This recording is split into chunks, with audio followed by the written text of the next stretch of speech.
Thank you, Millie. Living the life you are worthy of. I don't know about you, but that's why I came to Unity. Living the life I am worthy of. And I really love when synchronicity just works so well when I get out of the way. I've been wanting to do this talk probably for a couple of years, and it just never felt like the right time. And probably about 2 months ago, I was like, oh, okay, we'll do it today. And it's really interesting because of where I am in my own life and what's happening in my head. So I'm going to let you in. I'm going to open it up a little bit and let you in. One of the things that brought me to Unity in the first place was the negative self-talk that I was just steeped in. I lived in New York City, and for me, I always felt like I was barely surviving. And my life was very, very small. It was a very small life. And someone talked about Unity, and I came into Unity, and it was like, what? I can choose what thoughts I have? That was like a mind-blowing awakening. The second one was, you mean my thoughts are not me? What?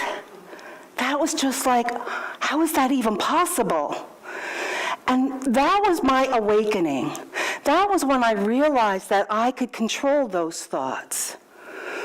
I did the denials and affirmations, which is one of the first tools that we learn when we come into Unity, right? We deny the beliefs, those thoughts that no longer are working for us, and we affirm our truth. And then I got into prayer and meditation. And of course, being the beings that we are, we think, got it, done. Yeah, and then life keeps happening, and you're like, wait a minute, I got this already, don't I? What I realized is that whenever I am in a place of transition, evolution, shift, transformation, the inner critic comes awake again. It's part of the process. So instead of going, oh my God, I failed and I don't get Unity. Oh my God, these are baby steps. Why don't I have this already? Know that this is just part of your evolution, that this is normal. This is normal.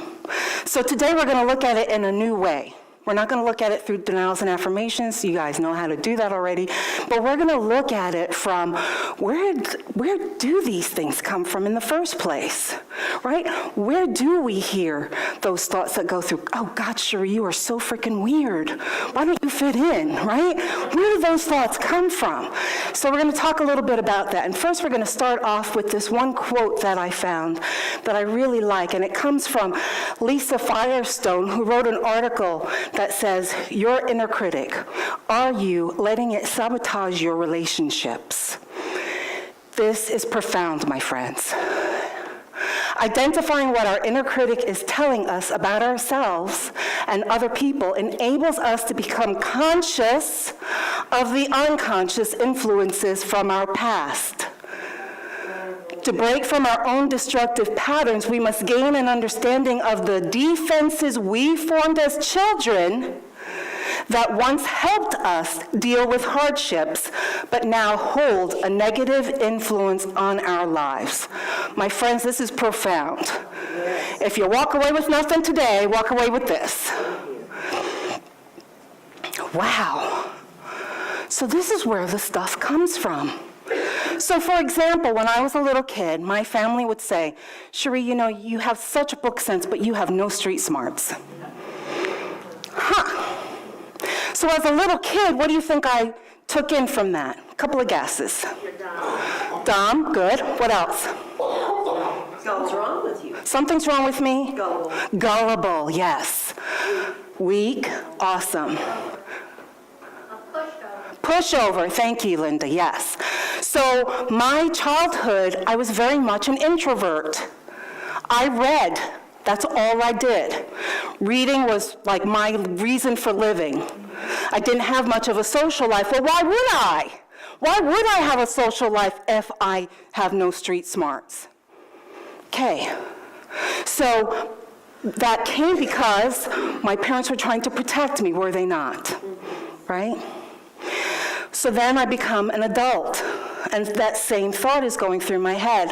How do you think it looks for me as a 20, 30-something in New York City? What does that look like? Scared, thank you. Vulnerable, thank you, yes. Lonely, trying to prove them wrong? Good. Yeah. So in New York City, once again, my life was really small. I had a very small studio apartment that cost the arm and leg because it was New York City, right? And I was constantly on hypervigilance. Do you understand what that is? Hypervigilance of just always being on the who's got it in for me. Got to be, really on top of this. So my life, once again, was pretty isolated. And I wasn't having fun because life was hard. That was my interpretation. Life is hard. But that's not true. That is not truth. But that's what I believed at that point. Just from one little critical thought that I took on as my truth and my reality. With me? Okay. So why do we do all of this work? Because we know in unity that when we have a thought, it is in direct relationship to our feelings, yes? So doing this work is about ending your suffering. What a concept. Ending your suffering. It's about releasing things from the past that no longer work for us and starting to live a full life, like Millie was saying, a purposeful life. It's about shifting from that place of fear to fabulous. It's doing the work for us to be in the world in a new and profound way.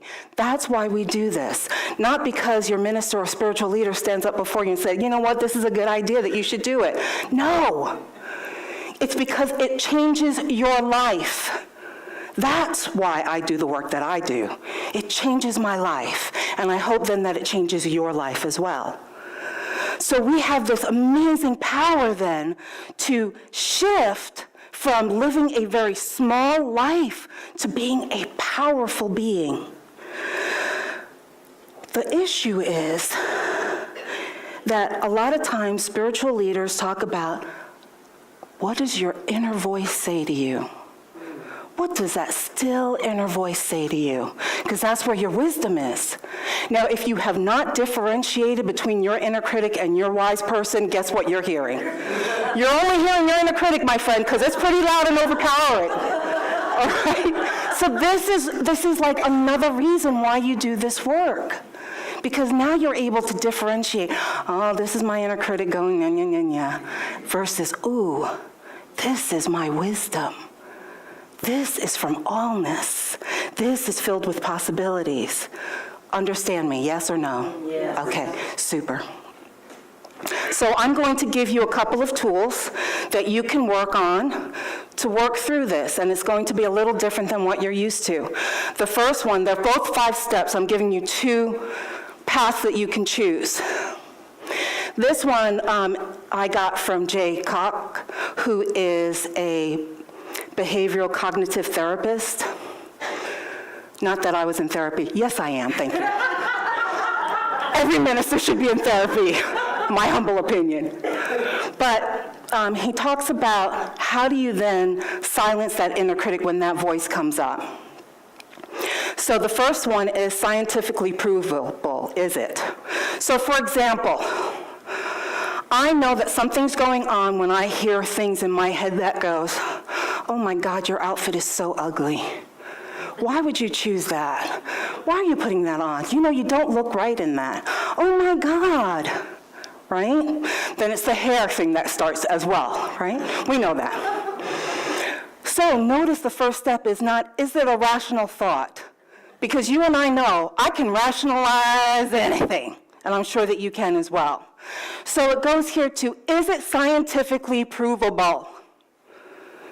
So the outfit that I had on last week is the same outfit that I have on now that is making me miserable, and I think that it's ugly, right? Not truth. Is it scientifically provable? Next one, the feelings. Does it make me feel the way I want to? So if that thought that is going over and over in my head is making me feel less than, fat, ugly, all of that is not feelings that I want, correct? Okay, so that's step 2. Step 3, do I achieve my goals with this thought? Short-term or long-term? Well, if I'm ugly, am I going out? Am I going to step into my power and be the kick-ass minister that you know that I am? Heck no, right? Okay. Conflict, is it leading to internal or external conflict? Because if it is, then this is inner critic work. And lastly, is it going to cause me probable harm? Question so far? With me? Okay. And then here's my thought about it. I know that there's left and right brain people, so that's why I've given you 2 pathways. For me, it's pay attention and hear the thought. You see, when I'm in that automatic, I'm just chuntering along. Oh my God, that is such an ugly outfit. Oh my God, what are you thinking? Oh my God, why do they even make these things? Oh my God, right? So first I have to hear that, pay attention. Oh, what is that? Oh, I'm hearing that thought. Now I need to name it. Name it. What is the name for that? For me, I name it the Punisher. Right? You can name yours whatever you want. But for me, that particular theme is the Punisher theme. And then I call it out. Call it out for me means I go, oh, all right, something is happening. You're afraid of something. What's going on? And I call it out first from, where did I get this from? Oh, my mom and my gran were into perfectionism, that we really needed to look perfect when we left the house.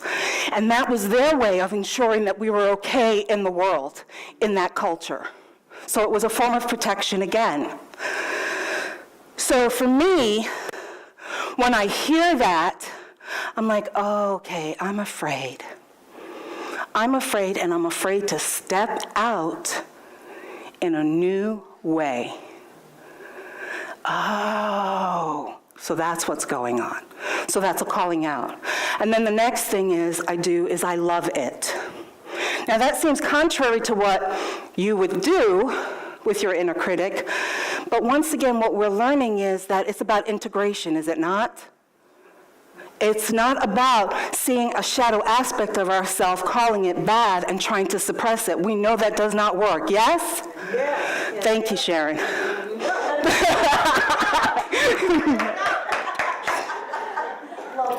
So we love it. So in this case, for me, what I do is I go, okay, thank you. I get it. You're trying to protect me because you sense that I'm afraid. Thank you. Thank you for all the times that you protected me in the past. And now I'm really okay. I don't need this any longer. But I thank it. I bless it. Because it has served me in the past, has it not? Okay. And then lastly, what I do is I release it. And when I release it, it means that I free myself from that particular thought. See, sometimes we do this work, and then we hold on. We hold on to that thought like what? We're going to reevaluate it again and again and again? No, we've done it. We get it. We've done the work. Let it go now. Right? Because there are a million other ones that you could work on. Right? So those are my steps for how I deal with my inner critic. And so, as I'm here on this precipice, right, I'm shifting. I'm in the process of a major change, and I don't have a game plan. Oh, my Lord, girl, what were you thinking? Here they come, here they come. What were you thinking? Well, you could have stayed there a little longer because you don't really have a plan, and, So all these things are coming up. They're coming up because I want to be comfortable. Comfortable for me means staying here. Comfortable for me means staying here and loving you. That's what comfortable means. We know that.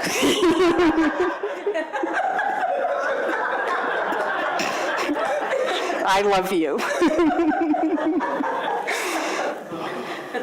And so why wouldn't my inner voice come up and go, oh, but you could stay here and be comfortable. You love them, right? But I know for my highest shift, I need to step out in a new way. Trusting that though I don't have a plan, there's a reason for it. Knowing that this is the right and perfect time for me to do it. Knowing that I need to do self-care for myself, right? Because I've been going for 5 years straight without a break, without doing any of that kind of pausing. So it's hard, but did I go the wrong way? I did. Or when I talk, Graham says, when I talk, my hands go and it goes everywhere. But I do this because I'm listening to my intuition. I am listening to that still, small voice that speaks to me, that empowers me, that guides me, that directs me. And it's usually not comfortable, my friends.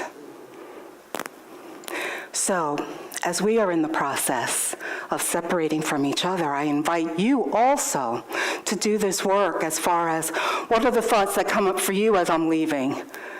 That rat thinks Sherrie is leaving us. Whatever it is, right? Oh my God, we're being abandoned again. Whatever that is, because now that's where your work is, my friends. Don't judge it. Oh my God, we're being abandoned again. If that is your thought, then work with that. Where did that come from? What's it all about? Call it out, right? That's yours to do to the next step. So, I love you, and you see how human I am with my craziness, aren't you? And I get to share it all with you. So I'm going to invite Millie to come on up and prepare us for meditation. So sit back, relax, and know